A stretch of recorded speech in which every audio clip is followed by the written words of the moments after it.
Profit merupakan hal yang paling dicari dan dielulukan oleh para pebisnis.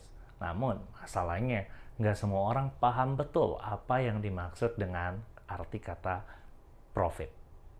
Pada video kali ini, kita akan bahas gimana cara hitung profit, alias bikin namanya laporan laba rugi. Mulai dari memahami unsur dari laporan laba rugi tersebut, lalu step by step membuat laporan laba rugi, dan di akhir kita akan memahami implikasi kenapa sih harus paham profit yang benar.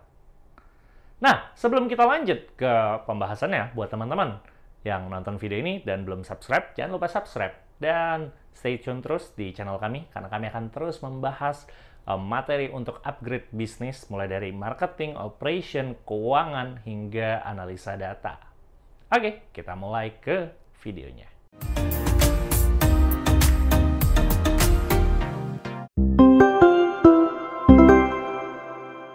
Pertama, pendapatan atau penjualan. Nah, ini bahasa sehari-harinya tuh omset. Konsep yang perlu dipahami dan biasa dilupakan tuh gini. Pendapatan itu boleh dianggap pendapatan ketika jasa atau produk sudah diberikan. Nah, artinya apa? Artinya nggak semua duit masuk itu pendapatan. Biasanya yang sering salah adalah kalau kita dapat duit masuk, kita anggap otomatis itu sebagai pendapatan atau penjualan yang masuk ke laba rugi, meningkatkan keuntungan. Padahal nggak gitu. Oke, kita coba bahas dua contoh ya. Satu di bidang jasa, satu di bidang dagang. Kita coba ya. Misal, kalau di bidang jasa, let's say kita buka les-lesan alias mengajar. Idealnya, ya habis ngajar langsung dibayar. Nah, kalau gini nggak jadi masalah. Tapi bakal ada dua case yang jadi dalam tanda kutip masalah. Yang pertama, ceritanya ada nih murid langganan. Dia di bulan Januari sudah bayar full untuk 4 pertemuan di bulan Februari. Saya ulangin ya. Di bulan Januari sudah bayar full. Jadi dia bayar di bulan Januari untuk pertemuan yang akan dilakukan di Februari. Nah, kalau gini, artinya duitnya udah masuk, tapi kita belum ngajar. Kalau case-nya begini, maka nggak boleh anggap sebagai omset bulan Januari. Karena jasanya belum diberikan. Dalam tanda kutip gini, alias kita belum capek di Januari. Alias kita capeknya di Februari. Ya, anggap itu sebagai pendapatan Februari. Nanti kita jelasin kenapa ya. Nah, atau sebaliknya, di case kedua. Misal, udah mengajar di Januari, tapi karena satu dan lain hal, muridnya ngutang dulu, alias baru bisa bayar di Februari. Maka, tetap masuk laporan laba rugi atau diakui sebagai pendapatan di bulan Januari. Simpelnya, karena capeknya di Januari. Begitu pula, kalau ini produk dagang.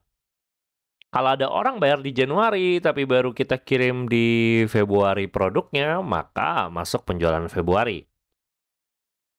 Tapi kalau di produk dagang, seringnya gini sih, kirim dulu di Januari, tapi masih piutang ceritanya, jadi baru dibayar maybe di Februari atau Maret. Namun, nggak masalah dia bayar kapan, karena produk yang udah kita kasih di Januari, dia udah masuk omset Januari. Kita ulangin lagi ya konsepnya ya. Pendapatan itu boleh dianggap pendapatan ketika jasa atau produk sudah diberikan. Kenapa ribet banget dan harus begini? Kan tinggal catat duit masuk aja lebih gampang. Nah, metode ini ditetapkan karena metode ini yang paling fair secara akuntansi. Dan bisa bikin kita aware juga kapasitas asli kita. Jadi kayak kita bisa produksi seberapa banyak produk atau kasih berapa jasa di bulan tersebut tanpa memperhatikan nilai duit masuknya, tapi berapa capeknya kita. Itu kan performa kita, jadi analisanya lebih fair. Sekarang kita masuk ke beban. Tapi kali ini kita nggak akan bahas detail terkait namanya harga pokok penjualan atau yang kalian tahu HPP, COGS. Kalian pasti pernah dengar juga. Jadi ini saya akan bahas dulu beban pada umumnya dan pelajari sifatnya. Nah, kalau bicara tentang sifat, tuh mirip banget sama pendapatan. Bisa dibilang sama. Beban baru akan dianggap beban kalau sudah kepake. Jadi gak semua duit keluar itu beban. Bakal kacau sekali kalau kita memahami laporan laba rugi pakai sistem itu. Kalau duit keluar dianggap beban, nah itu kacau. Contohnya agak ekstrim nih ya. Yang pertama, misal kita sewa ruko untuk jualan nasi Padang. Kita mau bisnis nasi Padang, kita bayar di depan 60 juta untuk setahun. Artinya, di bulan Januari kita punya duit keluar 60 juta. Bakal kasihan banget kalau 60 juta tuh kita bebanin di Januari. Iya sih, duit keluarnya memang segitu. Jadi kan nggak adil kan kalau 60 juta tuh mengurangi keuntungan di Januari. Di Februari enggak, Maret enggak, April enggak. Nah, kalau secara akuntansi yang kita bebanin cukup 5 jutanya aja. Dapat dari 60 juta dibagi 12 bulan. Terus 55 juta lainnya kemana? Nah, dalam akuntansi ini kita masih bisa anggap namanya aset atau harta kita. Sewa dibayar di muka. Dan baru akan kepake di bulan selanjutnya, Februari, Maret, April, dan seterusnya. Jadi simpelnya gini, kita bayar 60 juta di depan, 5 juta kita bebanin di Januari, 5 juta Februari, Maret, April, dan seterusnya. Jadi yang dianggap beban hanya 5 jutanya saja. Oke, kita coba pakai contoh lain. Misal masih di bisnis nasi Padang, kita butuh persediaan atau supplies berupa minyak goreng. Let's say di Januari kita belinya banyak banget. 30 liter minyak goreng. Padahal harusnya nggak kepake semua tuh. Let's say harga per liternya 18.000. Jadi total duit keluar kita 540.000 rupiah. Ternyata di akhir Januari kita lihat masih ada 20 liter. Artinya kita cuma pakai 10 liter. Nah, biar fair, yang kita akui sebagai beban bulan itu ya 10 liternya alias 18.000 dikali 10. Begitulah gimana kita catat beban kita. Oke, jadi sekarang permasalahannya adalah gimana kita bikin laporan laba rugi. Nah, pada segmen kali ini kita akan jelasin nih cara bikin laporan laba rugi, tapi yang versi simple, versi praktikal. Mungkin kalau teman-teman ada pernah belajar akuntansi, lo kok beda ya, kok nggak sesuai ya. Nah, ini kita yang versi praktikalnya, versi yang lebih gampang dipahami. Yang penting kalian bisa baca dulu dan bisnisnya bisa jalan. Itu goals-nya ya, teman-teman. Nah, secara format, ya, kalian bisa bikin judul, laporan laba rugi, nama bisnis kalian, lalu periode laporannya. Nah, ini periode laporan saya rekomendasi per bulan. Jadi bisa evaluasi berkala. Kan ada yang tuh yang tunggu setahun baru bikin laporan. Nah, kalau bisa per bulan nih. Jadi kita bisa analisa bulan Januari apa yang terjadi, bulan Februari apa yang terjadi. Selanjutnya, tentunya kumpulin tuh penjualan, tapi sesuai dengan definisi yang tadi saya ajarkan. Jadi penjualannya berapa tuh di bulan ini yang boleh diakui sebagai penjualan. Terus pendapatan lain-lain kalau ada. Terus diskon penjualannya, komisi penjualannya dihitung juga. Sehingga akhirnya kita dapat nih penjualan bersih. Jadi nilai omset kalian dikurangin diskon, lalu komisi penjualan. Dapatlah penjualan bersih. Terus ada HPP. Nanti HPP kita akan bahas di video lainnya yang lebih spesifik tentunya untuk jelasin HPP. Mungkin harga modal barang. Harga modal barang. Segmen selanjutnya kita juga akan bahas gimana harga modal barang kalau kalian perusahaan dagang itu pengaruh juga ke laporan laba rugi kalian. Dan biasanya orang sering salah nih di sini. Ada biaya material, gaji pegawai produksi. Intinya HPP ini ada hitungan khususnya juga, teman-teman. Oke. Kalau kalian perusahaan jasa, ya nggak ada HPP. Jadi cuma penjualan nanti langsung ke beban. Kalau perusahaan dagang atau pabrik atau yang produksi ya, ada penjualan lalu dikurangin HPP, dapatlah namanya laba kotor. Jadi penjualan bersih dikurangin total HPP, HPP itu terdiri dari direct material, direct labor, overhead. Ada pembahasannya sendiri tentunya. Terus baru kalian kumpulin tuh semua yang bisa dianggap jadi biaya. Jadi satu dulu aja, it's okay. Biaya pemasaran, biaya SDM, operasional, biaya lain-lain. Kalau bisa, kalian punya catatan yang spesifik juga nih, biayanya apa aja. Jadi kalau kalian waktu lagi analisa, loh kok penjualannya tinggi, laba kotornya sama, tapi kok profitnya makin kecil. Berarti kan biayanya ada yang membengkak. Kalian bisa lihat apa yang membengkak. Baru akhirnya dapat namanya laba bersih. Oke? Jadi dari sini kalian sudah bisa bikin laporan laba rugi yang proper dan kalian bisa pakai untuk decision making.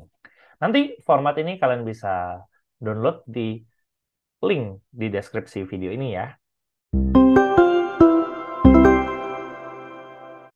Oke, jadi sekarang kita akan bahas konsep yang sering salah dalam bikin laporan laba rugi. Nah, misalkan di case kali ini kita jualan sebuah produk baru nih di bulan Mei dan harga jualnya 50.000.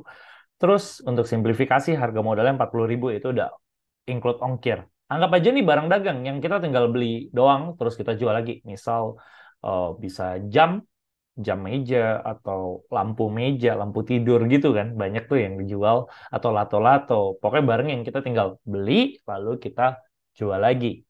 Dan harga modal 40.000 itu udah include ongkir kita beli, udah include packaging untuk simplifikasi. Nah, ceritanya gini, di awal bulan Mei kita beli 500 item. Langsung bayar tunai, 40.000 kali 500 item. Terus, kita jualannya beneran jualan langsung ya. Bulan Mei laku 280, bulan Juni laku 220. Oke, kita akan coba bahas. Kalau versi yang salah, biasanya gini. Di penjualan masih aman. Penjualan bakal sama ya. Penjualannya berarti ya tinggal 280 dikali 50.000. Berarti omsetnya bulan Mei 14 juta. Bener nggak teman-teman? Nah, omset ini ya berarti sama juga ya. Di versi yang benar pun nanti bakal 14 juta juga. Oke. Jadi dari ya 50.000 dikali 280. Yang salah, permasalahannya adalah di part beban atau duit keluar. Kalau yang versi salah, dia pikir, ini sering banget loh terjadi di banyak pebisnis waktu awal-awal, karena mereka kan cuma ngelihat arus kas ya. Padahal itu bukan laporan laba rugi, itu arus kas tapi dianggapnya rugi. Itu yang salah konsep jadinya. Jadi mereka mikir, bulan Mei rugi banget loh, soalnya di mereka spend berapa? Bulan Mei mereka habis duit berapa? Mereka kan beli 500 item di depan, berarti 40.000 harga modal dikali 500 item yang dibeli. 20 juta. Jadi, dianggap oleh teman-teman yang lain, wah, kita eh, rugi nih, karena laba kotor kita minus 6 juta. Penjualan 14 juta, duit keluar 20 juta. Jadi, anggapannya rugi nih, rugi 6 juta. Dan ini sering banget loh terjadi, karena kan ngelihatnya rekening. Padahal ini belum rugi. Kenapa? Karena kan duit keluar 20 juta itu kan untuk stok. Masih banyak barang yang belum kejual. Which is itu belum rugi, teman-teman. Masih bisa dijual di bulan depan. Nah, kalau versi yang benar, HPP-nya atau nilai beban harga pokoknya adalah si 40.000 itu dikali nilai yang terjual. Jadi 40.000 dikali berapa? 280 yang kejual. Jadi sebenarnya di bulan Mei yang benar itu masih untung teman-teman. 2.800.000. Nah, kalau kita lanjutkan ceritanya, saya coba lanjutkan ya. Dia bakal kayak gini. Jadi bakal seperti ini. Di versi yang salah, dia akan anggap, wah Juni untung banget loh. Penjualannya 11 juta, bebannya nol. Kan kita nggak beli barang. Karena mereka lupa, barang yang mereka jual bulan ini adalah barang yang mereka sebenarnya udah bayar di bulan Mei. Iya, secara cash flow bayar. Tapi kan baru terjual sekarang. Jadi mereka nggak anggap ini yang versi salah. Jadi mereka akan salah ngambil keputusan dong. Mereka akan merasa Mei itu performanya jelek. Minus 6 juta. Juni performanya bagus banget. Padahal nyatanya Mei lebih baik. Omsetnya lebih tinggi dong, 14 juta dibanding 11 juta. Secara laba kotor juga lebih tinggi, 2,8 ke 2,2. Jadi ini versi yang benar, yang atas ini versi yang salah. Walaupun sebenarnya kalau kita bikin laporan 2 bulan kita gabungin, pada akhirnya sama. Cuma beda waktu pengakuannya aja. Jadi kalau saya tambahin, ini 5 juta, kalau ini saya tambahin 2,8 tambah 2,2 juga 5 juta. Pada akhirnya sama. Tetapi ketika kita melihat laporan bulan ini dan kita ngecek, wah, kurang bagus nih bisnis kita bulan Mei. Bisa jadi kita ngambil keputusan yang salah, kita spend marketing lebih lah, apalah dan sebagainya. Cuma gara-gara salah data. Oke ya. Jadi mulailah dari laporan laba rugi yang benar, walaupun ini mungkin nggak sekeren laporan akuntansi yang detail banget hitungan HPP-nya, tapi setidaknya kita tahu performanya benar dan nggak salah cara mengakui bebannya. Oke, semoga eh, praktek yang ini bisa benar-benar ngasih gambaran buat teman-teman. Dan untuk format ini, saya taruh juga linknya di deskripsi di video ini. Tahu angka profit itu seperti halnya kalau kita sebagai manusia tuh medical check up. Kita bisa tahu kesehatan diri kita. Jadi kita bisa tahu kesehatan bisnis kita udah sehat atau belum. Terus kalau nggak sehat, nggak sehatnya di bagian mana. Jadi kita bisa eh, atur strategi baru. Kita harus ngapain ke depannya. Nah, akan beda halnya atau akan beda ceritanya ketika kita nggak tahu kita ini bahkan kita nggak tahu nggak sehat. Kalau kita nggak tahu profit kita berapa, kita nggak tahu ini hitungannya sehat atau enggak. Akhirnya kita cuma ngambil keputusan berdasarkan apa yang kita rasakan, yang kita rasa perlu. Dan biasanya seringkali kalau nggak didukung data tersebut, ya strateginya salah. Jadi di jangka panjang nggak bikin bisnis kita jauh lebih berkembang lagi. Nah, itulah mengapa kita harus memahami profit yang halnya kesannya simple tapi sangat-sangat berpengaruh buat bisnis kita. Sekian video kali ini. Semoga materi pada video kali ini bisa bermanfaat dan bantu upgrade bisnis teman-teman semua. Dan sampai jumpa di next video.